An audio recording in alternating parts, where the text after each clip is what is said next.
அஸ்ஸலாமு அலைக்கும். நான் அந்த அவங்க சபரினுக்கு எங்கே போகிறோம் பார்த்தீங்கன்னா, கோலம் மிச்சு தான் போகிறோம். பசங்களுக்கு எல்லாமே ஆல்ரெடி வாசி அக்கா பசங்க கூப்பிட்டுட்டு இருந்தாங்க, சொல்லி கிளம்பிட்டோம். அப்புறமேட்டு இளநீர் குடிச்சிட்டு போகலான்னு சொல்லிட்டே இருந்தாங்க. சரி, இளநீர் குடிச்சிட்டு இருந்தோம். பாப்பா கூட நானும் கொஞ்ச நேரம் விளையாடிட்டே இருந்தேன். அப்புறமேட்டு குடிச்சிட்டு ஆட்டோவுக்கு பெட்ரோல் போடலான்னு சொல்லிட்டு பெட்ரோல் பங்குக்கும் போட்டுட்டு கிளம்பிட்டோம்.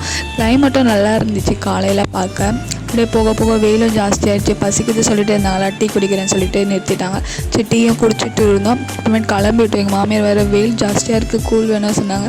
ஒரு மணிட்டு கூழும் குடிச்சிட்டு இருந்தோம். இந்த வெயிலில் கூழ் குடித்தா அவ்வளோ நல்லது உடம்புக்கு. நீங்களும் கூழ் குடிச்சிட்டு இருந்தீங்கன்னா உங்களுக்கு கூழ் பிடிக்குன்னா மறக்காமல் கமெண்ட் பண்ணுங்கள். அப்புறம் கூழும் குடிச்சிட்டு பார்த்துட்டு இந்த டைம் வர ஆகிட்டு சொல்லி கிளம்பவும் ஆரம்பிச்சிட்டோம். அப்புறமேட்டு அந்த முட்டுக்காடு போட்டிங் இருக்கு இல்லையா, அங்கே போய் நின்றுட்டு கிளைமேட் நல்லா இருந்துச்சு. அப்படியே வியூஸ் பார்த்துட்டே இருந்தால் மறக்காமல் இந்த வியூஸ் பாருங்கள்.